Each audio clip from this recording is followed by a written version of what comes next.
নমস্কার শ্রোতা বন্ধুরা, আমি স্বাগতা। এসো গল্প শোনাই চ্যানেলের আজকের গল্পের আসরে সবাইকে স্বাগত জানিয়ে শুরু করছি অভিজ্ঞান গাঙ্গুলির লেখা একটি ভয়ের গল্প, পারফিউম। ওস পারফিউম দিওয়ানা বানা দে। টিভির অ্যাডগুলো আজকাল এমন হয়েছে যে ফ্যামিলির সঙ্গে বসে দেখা দায়। মা বাবার সঙ্গেই বসে অনিমেষ একটা সিনেমা দেখছিল, সাধারণ ফ্যামিলি ড্রামা। মাঝখানে হঠাৎ অ্যাড শুরু হলো বডি স্প্রের। অ্যাডের বিষয়বস্তু, একটি ছেলেকে কেউ পাত্তা দিচ্ছে না। বন্ধুর কথায় একদিন অমুক ব্র্যান্ডের ডিওড্রেন্ট ব্যবহার করলো এবং তার গন্ধে আকৃষ্ট হয়েই একদল সুন্দরী নিজেদের জামা কাপড় প্রায় খুলে ফেলে ছেলেটির ওপর ঝাঁপিয়ে পড়ল। ভাবতে অবাক লাগে যে এই রকমের আজগুবি কনসেপ্টে আজকালকার প্রায় বেশিরভাগ প্রোডাক্টের বিজ্ঞাপন দেওয়া হয়। এই রকম আজগুবি গল্পের ফাঁদে পড়ে লোকে এইসব কেনে। বিরক্তির সঙ্গে অন্যদিকে তাকিয়ে এই কথাগুলো ভাবছিল অনিমেষ। তার বাবা মাও নিজেদের মধ্যে নেহাতি অবান্তর কথা বলতে শুরু করেছে, শুধুমাত্র তাদের নিজেদের এই অপ্রস্তুত ভাবটা কাটাতে। অনিমেষ বোঝে এই বিজ্ঞাপনের কারণেই আজকাল সে মা বাবার সঙ্গে টিভি দেখতে বসে না। আহা, সত্যি যদি মেয়েদের আকৃষ্ট করা এতটা সহজ হতো। একটা আফসোসের দীর্ঘশ্বাস ফেলে অনিমেষ। তার জীবনে এই একটা বড় আক্ষেপের জায়গা। সেই হাই স্কুল থেকে আজ কলেজ অবধি মেয়েরা তাকে পাত্তা দেয়নি। অনিমেষকে দেখতে খারাপ না, কিন্তু খুব ভালোও নয়। এতটা স্মার্ট বা পড়াশোনা জানাও নয় যে চেহারার কমতিটা সেগুলো দিয়ে ঢেকে ফেলা যায়। সব কিছুতেই সে মাঝারি মানের। অথচ মেয়েদের প্রতি, বা বলা ভালো মেয়েদের শরীরের প্রতি তার অনেক কম বয়স থেকেই তীব্র আকর্ষণ। সাহস থাকলে এতদিনে অনিমেষ একটা হার্ডকোর ক্রিমিনাল হতো, কিন্তু আর সব কিছুর মতোই সাহসের দিক থেকেও অনিমেষ মধ্যবিত্ত। তাই স্বাদ থাকলেও সাহস নেই। মনটা নোংরা পঙ্কিল হলেও বাইরে থেকে ভালো ছেলে সেজে থাকে সকলের কাছে। ইস, কত ভালো হতো যদি সত্যি এরকম কোনো পারফিউম থাকতো। কথায় আছে, যা চাইবে ভেবে চিনতে, কারণ মাঝে মাঝে আমাদের মনে মনে করা গোপন উইশগুলো কেউ শুনে নেয়। মাঝে মাঝে তা শোনে ভগবান, আর মাঝে মাঝে সেগুলো শুনতে পায়। পরের দিন সকালে কলেজ চলেছে অনিমেষ। বাস থেকে চৌমাথার মোড় স্টপেজে নেমে 10 মিনিটের হাঁটা পথ। বাসে তার ক্লাসের আদি আর নেহাও ছিল, হাত ধরাধরি করে বসেছিল। সেটা খেয়াল করেছে অনিমেষ। হিংসায় জ্বলেছে, কিন্তু শুধুই বরাবরের মতো দীর্ঘশ্বাস ফেলেছে। তারা দুজন বাস থেকে নামলো না, তার মানে আজকেও কলেজ কেটে অন্য কোথাও যাবে দুটোই মিলে। রোজই বাস থেকে তার সঙ্গে কেউ না কেউ নামে, আজ সে ছাড়া কেউ নামেনি স্টপেজে। অনিমেষ খেয়াল করলো আজ চৌমাথার মোড়টা যেন বড্ড ফাঁকা। কি ব্যাপার, কলেজ ছুটি নাকি? একটাও স্টুডেন্ট দেখা যাচ্ছে না কেন? এই জুলাই মাসেও কেমন একটা ঠান্ডা হাওয়া এসে কাঁপিয়ে দিল তাকে। বাড়ি থেকে বেরোনোর সময় রোদে ঝলসে যাচ্ছিল, কিন্তু এখন সূর্যটা বড্ড যেন ফিকে রোদ ছড়িয়ে দিচ্ছে, তেজ নেই। দুপা এগোতেই অনিমেষের চোখে পড়ল লোকটাকে। ঠিক চৌরাস্তার মাঝামাঝি দাঁড়িয়ে আছে, হাতে কয়েকটা কাঁচের শিশি, ছোট ছোট, তাতে কালো তরল কিছু একটা বিক্রি করছে মনে হয়। লোকটার চুল কম, বেশ লম্বা, ছিপছিপে গড়ন। এই গরমেও কালো ওভারকোটের মতো একটা পোশাক পরে আছে। তার দিকেই দেখছে লোকটা, হাসছে মিটিমিটি।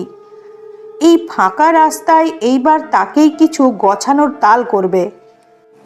পাশ কাটিয়ে চলে যাচ্ছিল অনিমেষ, কিন্তু তখনই একটা গন্ধ এসে নাকে ধাক্কা দিল অনিমেষের। গন্ধটা ঠিক বর্ণনা করা যায় না, মিষ্টি অথচ ঝাঁঝালো, তীব্র সুগন্ধ। এক মুহূর্তের জন্যে আবেশে চোখ বুজে এলো অনিমেষের। ঘাড় ঘুরিয়ে চাইল গন্ধের উৎসর দিকে। অদ্ভুত লোকটা এখনো একইভাবে তার দিকে চেয়ে মিটমিট করে হাসছে। তবে এখন তার হাতের বোতলগুলোর মধ্যে একটার চিপি খোলা। বুঝতে অসুবিধে হয় না যে গন্ধটা ওই খোলা শিশিটা থেকেই আসছে। সারা ভুবন জুড়ে যেন এই মুহূর্তে গন্ধটা ছড়িয়ে আছে। নিজের পায়ের ওপর আর বশ নেই অনিমেষের। এক পা করে এগিয়ে গেল লোকটার দিকে। সামনাসামনি আসতেই লোকটা বলল, কেমন? কিছু বলতে মুখ খুলল অনিমেষ, কিন্তু কথা বেরোয় না। লোকটা বলে, এর 2 ফোঁটা, ব্যাস সমস্ত মেয়ে তোমার প্রেমে পড়ে যাবে, তোমার কাছে আসতে চাইবে। যেভাবে মধুর গন্ধে মৌমাছি আসে ঠিক সেভাবে। নাও, নিয়ে যাও 1 শিশি আতর, দাম মাত্র 100 টাকা। কখন যে অনিমেষের হাত তার জিন্সের হিপ পকেটে চলে গেছে আর কখন যে তার থেকে পার্স বের করে লোকটার হাতে 100 টাকার একটা নোট গুজে দিয়েছে সেটা অনিমেষ খেয়ালও করেনি। কালো তরল ভর্তি কাচের শিশিটা কাঁধের ব্যাগে ভরে কলেজের দিকে হাঁটা দেওয়ার সময়ে শুধু পেছন থেকে লোকটার গলা কানে এলো, মনে থাকে যেন, ঠিক 2 ফোঁটা, তার বেশি নয়। পরের দিন কলেজ বেরোনোর আগে ঠিক 2 ফোঁটা পারফিউম জামার কলারে লাগিয়ে নিল অনিমেষ। আশ্চর্যের ব্যাপার যে আজকে অনিমেষ কোনো গন্ধই পেল না। বুঝতে পারল যে কালকে লোকটা তাকে মুরগি বানিয়ে 100টা টাকা নিয়ে গেছে। অন্য কোনো আতরের গন্ধ শুকিয়ে তাকে জাল জিনিস বিক্রি করেছে। প্রচণ্ড রাগ হলো অনিমেষের লোকটার ওপর, এবং তার চেয়েও বেশি রাগ হলো তার নিজের ওপর। ইস, পরশুই না সে টিভিতে অ্যাড দেখে এত কথা ভাবলো যে এরা লোককে বোকা বানায়, আর পরের দিনই কিনা সে নিজেই বোকা বলল এভাবে। 100 টাকা গচ্চা গেল। নিজের গালে থাপ্পড় মারতে ইচ্ছে করলো তার। ধুর, এই কালো পারফিউম দিয়ে লাভ নেই। বুঝতে পেরে যথারীতি নিজের রোজকার ডিওড্রেন্টটায় 4 বার ফুসফুস করে গায়ে মেরে বের হলো রাস্তায়। পার্থক্যটা লক্ষ্য করলো বাসে পা রেখেই। ফাঁকা ফাঁকাই বাস, 2-1টা সিট খালিও দেখা যাচ্ছে, কিন্তু বাসে উপস্থিত প্রতিটি মেয়ের চোখ এই মুহূর্তে তার দিকে ঘুরে গেছে। প্রত্যেকেই যেন চোখ আধবোঝাভাবে কিছু একটার ঘ্রাণ নিচ্ছে। মুখে তাদের রহস্যময় হাসি ফুটে উঠেছে। নেহা আর আদি আজও বাসে আছে, হাত ধরেই শেষ সিটে বসেছিল। কিন্তু এই মুহূর্তে নেহার চোখেও আর সকলের মতোই মায়া মায়া ভাব। আদির হাত ছেড়ে দিয়েছে সে ইতিমধ্যেই। বাসে বসে থাকা একজন মহিলা অনিমেষকে দেখে সরে বসল, জায়গা করে দিল তার পাশে বসার। মহিলা মধ্যবয়সী, কিন্তু তার 2 চোখ এই মুহূর্তে অনিমেষের প্রতি শুধুই আমন্ত্রণ ছুড়ে দিচ্ছে। অপ্রস্তুতভাবে মহিলাকে পাশ কাটিয়ে পরের ফাঁকা সিটে বসল অনিমেষ। আর পরক্ষণেই আদিকে সম্পূর্ণ ইগনোর করে নেহা উঠে এলো সিট ছেড়ে, এগিয়ে এলো তার দিকে, সোজা এসে বসল অনিমেষের পাশে। নেহার চোখে চোখ রাখতেই বুকের ধুকপুকানি বেড়ে গেল অনিমেষের, কারণ নেহার চোখের তাড়াতে কামাতুর আহ্বান স্পষ্ট। বাসের বাকি মেয়ে ও মহিলাদের দৃষ্টি এখনও তার দিক থেকে সরে যায়নি। অনিমেষ একবার তাকালো আদির দিকে। আদি বোকার মতো মুখ হাঁ করে চেয়ে আছে নেহা এবং তার দিকে। সে কিছুই বুঝতে পারছে না যে কি ঘটছে, কিন্তু অনিমেষ বুঝতে পারছে কি ঘটছে। ওই perfume, that perfume is magic. সে গন্ধ না পেলেও মেয়েরা গন্ধ পেয়েছে, এবং ঠিক ওই টিভিতে দেখানো অবাস্তব বিজ্ঞাপনের মতোই তার প্রতি সেই গন্ধে আকৃষ্ট হচ্ছে। যদিও বাসে উপস্থিত পুরুষদের এবং আদির বিস্ময়চকিত ভাব দেখে এটা স্পষ্ট যে এই গন্ধ কোনো পুরুষের ওপর এফেক্ট ফেলছে না। আদি উঠে এসে নেহাকে প্রশ্ন করল, what is this Neha? Neha আদির দিকে চাইল এবং পর মুহূর্তে আবার দৃষ্টি ঘুরিয়ে নিল অনিমেষের দিকে। আদি আবার বলল, নেহা, কি করছোটা কি? তার দিকে না তাকিয়েই নেহা উত্তর দিল, ফাক অফ লুজার, ডোন্ট ডিস্টার্ব আস। লজ্জায় আর রাগে লাল হয়ে উঠল আদির মুখ।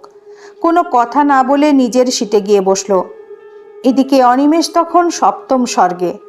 তার বিশ্বাসই হচ্ছে না যে এই মুহূর্তে নেহা তার হাতে হাত রেখে বসে। নেহা তার গার্লফ্রেন্ড? উফ, কি আনন্দ! কিন্তু পর মুহূর্তেই অনিমেষ ভাবল, না না, শুধু নেহা কেন, নেহার চেয়েও সুন্দরী আর হট মেয়ের অভাব নাকি কলেজে? তাদেরকেও চাই এই অনিমেষের। হ্যাঁ, সবাইকে চাই তার। মুখে একটা গর্বিত হাসি ফুটে উঠল অনিমেষের। আগামী কয়েকটা দিন অনিমেষের জীবনের সেরা সময় কাটল। প্রতিটি মেয়ে তার প্রতি আকৃষ্ট হয়েছে কলেজে। কিন্তু অনিমেষ একটা ব্যাপার খেয়াল করলো যে সময়ের সঙ্গে সঙ্গেই সম্ভবত পারফিউমের গন্ধ কমে আসে, তাই সময়ের সঙ্গেই তার আকর্ষণ ক্ষমতা কমে যায়। দুদিন ছুটি ছিল, শনি আর রবিবার। অনিমেষ পরের দিন শুধুই ভাবল, এটা কি পারফিউম, এটা কি জাদু, নাকি বিজ্ঞান? বিজ্ঞানের দিক থেকে ব্যাখ্যা করতে গেলে এই আতরে নিশ্চয়ই ফার্মন জাতীয় দ্রব্য আছে। এই কেমিক্যালের ফলেই মেয়েরা আকৃষ্ট হচ্ছে তার প্রতি। যাকে এত ভেবে লাভ নেই। যতক্ষণ এই বোতলটা অনিমেষের কাছে আছে ততক্ষণ পৃথিবী তার যেন হাতের মুঠোয়। পৃথিবীর শ্রেষ্ঠ সুন্দরীকেও সে বশ করতে পারে। কিন্তু হঠাৎই অনিমেষের মাথায় একটা আশঙ্কা আসে। যে লোকটা তাকে এই পারফিউম বিক্রি করেছে তার কাছে তো আরও এরকম শিশি আছে। তবে সেই লোকটার থেকে অন্যরাও এই আতর কিনতে পারে। তাহলে না না, এটা অনিমেষ হতে দেবে না। সব কটা বোতল সে কিনে নেবে। আগামী যেদিনই দেখবে লোকটাকে সেই দিনই কিনে নেবে সব। যদিও মাঝের কয়েকদিনে একবারও সে আর লোকটাকে দেখতে পায়নি কলেজের চৌরাস্তায়। কে জানে কবে আবার দেখা পাবে। কিন্তু অনিমেষকে ততদিন অপেক্ষা করতে হলো না। রবিবার বিকেলে অনিমেষ পার্কে হাঁটতে বেরিয়েছে। সেখানেই দেখতে পেল লোকটাকে। হ্যাঁ, সেই লোক। একই পোশাক, হাতে একইভাবে কয়েকটা কালো পারফিউমের শিশি নিয়ে বিক্রি করছে পার্কের এক কোনায় দাঁড়িয়ে। তাড়াতাড়ি অনিমেষ এগিয়ে গেল লোকটার দিকে। তাকে দেখে আগের দিনের মতোই মিটমিট করে হাসছে লোকটা। তার কাছে গিয়ে অনিমেষ সোজা বলল, আমি আপনার সবকটা শিশি কিনতে চাই। লোকটা দুদিকে ঘাড় নাড়ল। অনিমেষ বিস্মিত হলো। আবার প্রশ্ন করল, মানে? লোকটা আবার ঘাড় নেড়ে বলল, তোমায় আর বিক্রি করব না, অন্যদের বিক্রি করব। আমি টাকা দেব, বেশি টাকা দেব। না, তোমায় বিক্রি করব না। কথাটা বলেই লোকটা তাকে সম্পূর্ণ অগ্রাহ্য করে পেছন ঘুরে হাঁটা দিল। রাগে অনিমেষের মাথা থেকে পা পর্যন্ত জ্বলে উঠল। তার দিকে পেছন ফিরে এগিয়ে যেতে থাকা লোকটার দিকে একবার দেখল অনিমেষ, আর একবার আশেপাশে চাইল।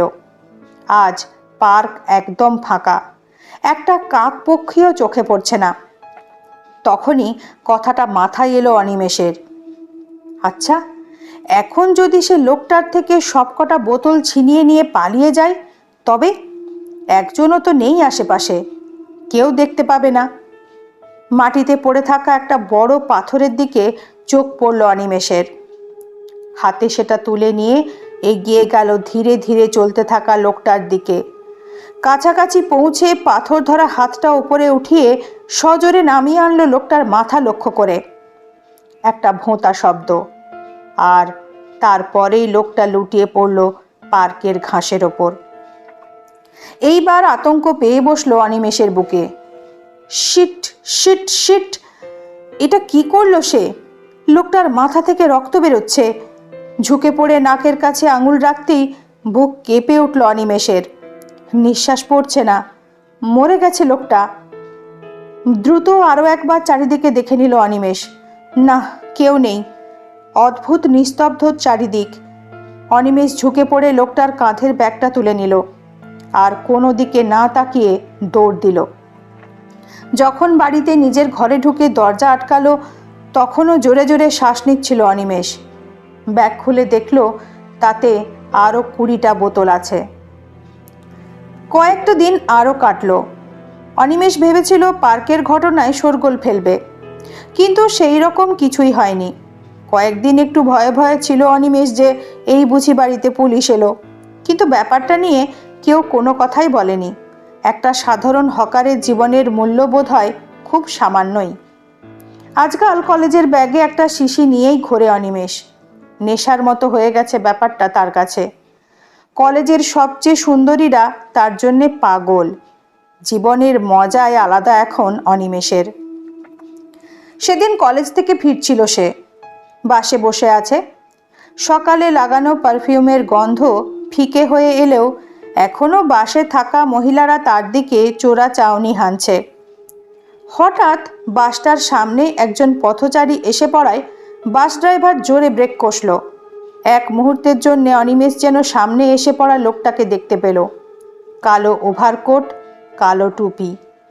অনিমেষ মাথায় চোট খেত। রিফ্লেক্সে ব্যাগটা দিয়ে মাথা বাঁচালো, কিন্তু এর ফলে ব্যাগটা ধাক্কা লেগে ভেতরের কাচের শিশিটা ভেঙে গেছে। ব্যাগ থেকে কালো তরল গড়িয়ে অনিমেষের সারা গায়ে মাখামাখি। আফসোস হলো অনিমেষের, এতটা পারফিউম নষ্ট হলো বলে। কিন্তু তার চেয়েও বড় সমস্যা যে তার জন্যে অপেক্ষা করে আছে সেটা পরক্ষণেই বুঝতে পারল। বাসের প্রতিটি মহিলা, বুড়ি, যুবতী নির্বিশেষে সিট ছেড়ে উঠে দাঁড়িয়েছে। লোলুপ দৃষ্টিতে তার দিকে চেয়ে আছে। বিপদ বুঝতে পেরে উঠে দাঁড়িয়ে বাসের দরজার দিকে ছুটল অনিমেষ। বাস থেকে নামতে উঠে পড়ল বটে, কিন্তু এরই মধ্যে কয়েকটা আঁচড় তার শরীরে ক্ষত সৃষ্টি করেছে। পথে নামতে বাস থেকে মহিলারা নেমে আসছে। রাস্তা ধরে ছুটল অনিমেষ, কিন্তু তাতে হিতে বিপরীত ঘটল। রাস্তায় চলতে থাকা প্রতিটি নারী দাঁড়িয়ে পড়েছে। শ্বাস টানছে তারা। দৃষ্টি ঘুরছে তাদের অনিমেষের দিকে। সেই দৃষ্টিতে আছে জান্তব কামনা। অস্বাভাবিক উন্মাদ দৃষ্টি প্রতিটি চোখের তারায়। মুহূর্তে তারা ছেঁকে ধরল অনিমেষকে। নির্দয় আঁচড় আর কামড়ে তার শরীর ক্ষত বিক্ষত হচ্ছে। ব্যাগটা একদিকে ফেলে দিতে কয়েকজন কিছুটা সেদিকে মনোযোগ দিল। সেই সুযোগে মেয়েদের ঠেলে দিয়ে কোনোভাবে তাদের হাত থেকে ছাড়া পেয়ে বেরিয়ে পড়ল। দিকবিদিক জ্ঞানশূন্য হয়ে ছুটছে অনিমেষ। পেছনে এখনো অস্বাভাবিক আকর্ষণ তাড়িত হয়ে ছুটে আসছে মেয়েরা। আতঙ্কে প্রাণের ভয়ে ছুটছে অনিমেষ। সে বুঝেছে যে তাকে পেলে এই মেয়েরা তাকে ছিঁড়ে খাবে। তার শরীরের প্রতিটি মাংস তারা খুবলে নেবে। তাকে বাঁচতে হবে, দূরে যেতে হবে লোকালয় থেকে। ছুটতে ছুটতেই বড় লোহার গেটটা চোখে পড়ল অনিমেষের। কবরখানা এই তো, এটাই তো চাই। এখানে লোক আসবে না, এখানেই সে সুরক্ষিত। গেট টপকে ভেতরে ঢুকে পড়ে অনিমেষ। কবরখানার মাঝামাঝি এসে একটা কবরের ফলকের পেছনে লুকিয়ে ভয়ে ভয়ে গেটের দিকে চাইল অনিমেষ। না, মেয়েরা এখান অবধি আসতে পারেনি। যাক, বাঁচল। একটা কবরের ওপর বসে হাঁপাচ্ছে অনিমেষ। তাকে অনেকটা দৌড়াতে হয়েছে। তার দম শেষ। পারফিউম বিক্রেতা লোকটার সতর্কতা বাণীর কারণটা হাড়ে হাড়ে টের পাচ্ছে সে। এই আতরের আকর্ষণ ক্ষমতা ভয়ানক। এখন তাকে শুধু কয়েক ঘন্টা এখানেই থাকতে হবে, যতক্ষণ না এর প্রভাব কিছুটা কমে আসে। কিন্তু কালো পারফিউমের ক্ষমতা বড্ড কম অনুমান করেছে অনিমেষ। এর তীব্র আকর্ষণ ক্ষমতা সীমাহীন। যে কবরটার ওপর বসেছিল অনিমেষ, তাতে হঠাৎ যেন মৃদু কম্পন অনুভব করল সে। উঠে দাঁড়ালো অনিমেষ। আওয়াজ আসছে একটা, চারিদিক থেকে আসছে, কিন্তু কিসের? কয়েকটা কবর থেকে মাটি সরে যাচ্ছে। মাটির তলা থেকে উঠে আসছে একে একে শুয়ে থাকা নারীরা। সীমাহীন আতঙ্ক নিয়ে অনিমেষ দেখছে এই নারকীয় দৃশ্য। কবরে ঘুমিয়ে থাকা আধপচা গলা পোকায় খাওয়া নারীদের লাশ উঠে আসছে। তারা চারিদিক থেকে হাত বাড়িয়ে এগিয়ে আসছে অনিমেষের দিকে। পারফিউমের গন্ধের তীব্র আকর্ষণ ক্ষমতা পার করেছে এই জগতের সীমানা। অন্ধকার মৃতদের জগৎ থেকে তার গন্ধে আকৃষ্ট হয়ে উঠে আসছে নারী দেহ। তীব্র আতঙ্কে চেঁচিয়ে উঠল অনিমেষ, না না, এ হতে পারে না। ছেঁকে ধরছে তাকে পচা দুর্গন্ধময় লাশগুলো। স্পর্শ করছে অনিমেষকে তাদের গলিত শরীর। ঠান্ডা ঠোঁটে চুম্বন করছে তার শরীরে, দাঁত বসাচ্ছে, ছিঁড়ে খাচ্ছে। শেষ হলো অভিজ্ঞান গাঙ্গুলির লেখা ভয়ের গল্প পারফিউম। গল্পটি আপনাদের কেমন লাগলো সেটা অবশ্যই কমেন্ট করে জানাবেন। যদি ভালো লাগে তাহলে ভিডিওটিতে লাইক ও শেয়ার করে দেবেন।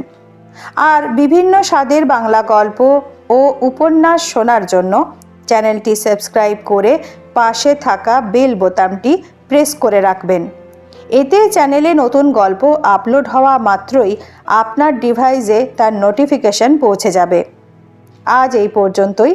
নতুন একটি গল্প সাথে নিয়ে তাড়াতাড়ি ফিরে আসব। সবাই ভালো থাকবেন। নমস্কার।